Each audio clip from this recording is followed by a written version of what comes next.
ঝুলন যাত্রায় উত্তরবঙ্গ এবং দক্ষিণবঙ্গের মিলন ফুটিয়ে তুললেন হাতের শিল্পকলায় শিলিগুড়ির কলেজ পাড়ার উজ্জ্বল বিশ্বাস। শহর শিলিগুড়িতে একসময় ঝুলন উৎসব ঘিরে যেভাবে পাড়ায় পাড়ায় জমে উঠত ভিড়, আজও সেই স্মৃতি ফিরিয়ে আনছে কলেজ পাড়ার ঝুলন যাত্রা। যুদ্ধ নয়, বরং সৃজনশীলতায়, প্রতিযোগিতায় কার ঝুলন সেরা, কার থিম আলাদা তা নিয়েই চলতো অঘোষিত লড়াই। এই ঐতিহ্যকে বাঁচিয়ে রাখার চেষ্টা করছেন শিলিগুড়ির কলেজ পাড়ার উজ্জ্বল বিশ্বাস। ছোটবেলায় সেই ঝুলন যাত্রার স্মৃতি মনে রেখে প্রতি বছরই তিনি নিজের বাড়িতে তৈরি করেন থিম ঝুলন যাত্রা।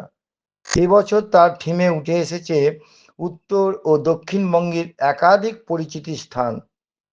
উজ্জ্বলবাবুর কথায় প্রতি বছরই কিছু আলাদা করার চেষ্টা করে থাকি। এবার ভাবলাম আমাদের উত্তরবঙ্গ আর দক্ষিণবঙ্গের প্রাণকেন্দ্রগুলোকে একসাথে যদি তুলে ধরি তাহলে কেমন হয়।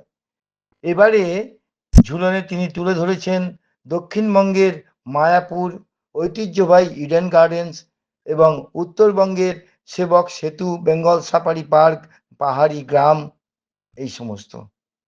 এই থিম দেখতে ইতিমধ্যেই ভিড় জমছে, এলাকাবাসীর মধ্যেও অনেক উৎসাহ উদ্দীপনা দেখা দিয়েছে। ছোট বড় সবাই উপভোগ করছেন এই শিল্পময় আয়োজন। উজ্জ্বল বিশ্বাসের এই উদ্যোগ শুধু শিল্প নয়, এক ধরনের সাংস্কৃতিক সংযোগও গড়ে তুলেছেন উত্তর ও দক্ষিণবঙ্গের মধ্যে। শিলিগুড়ি থেকে সুজিত গাঙ্গুলির রিপোর্ট, বাংলার বার্তা নিউজ। ধরুন আমি গত 5 বছর ধরেই করছি, তো আমার খুব ভালো লাগে। শৈশবে সব হারিয়ে যাচ্ছে, তো আমি বাচ্চাদের জন্যই এটা করার উদ্দেশ্য। প্রত্যেক বছরই করি, গত 5 বছর ধরে করছি। আর ছোটবেলায় করতাম এটা, মানে পুরোনো স্মৃতিকে ফিরে নেওয়া। আচ্ছা, তো এখানকার মানে বাসিন্দারা কি বলছেন যারা দেখতে আসছে? খুব ভালো লাগছে ওদের, বলছে ঝুলনটা এখন হারিয়ে যাচ্ছে, দেখা যায় না, আমরা পুরোনো দিনে ফিরে গেলাম।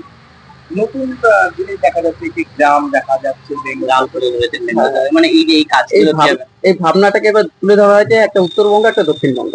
আচ্ছা, উত্তরবঙ্গের মধ্যে রয়েছে যে আমাদের সেবক, বেঙ্গল সাফারি, আর দক্ষিণবঙ্গে রয়েছে মায়াপুর ইস্কন মন্দির, ইডেন গার্ডেন। মানে আবার একটি ছোট কুটির দেখা গেল। হ্যাঁ, এটা একটা ছোট্ট একটা গ্রাম বস্তি আছে। মানে কতদিন ধরে এই কাজগুলো করেছেন? মানে 3 মাসের উপরে প্রায় সূক্ষ্ম কাজ তো। সারা কতটা মিলছে? ভালো।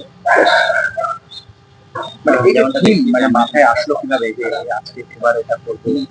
হ্যাঁ, ভাবনাটা ছিল যেহেতু এটা রাধাকৃষ্ণের একটা পুজো, তো ওই জন্যই ভাবনাটা নেই মায়াপুর ইস্কনকে তৈরি করা হয়েছে, যেহেতু রাধাকৃষ্ণের একটা মন্দির, সেই ভাবনাটা নেই মায়াপুর ইস্কনকে তৈরি করা হয়েছে। কি কি দিয়ে তৈরি করা হয়েছে?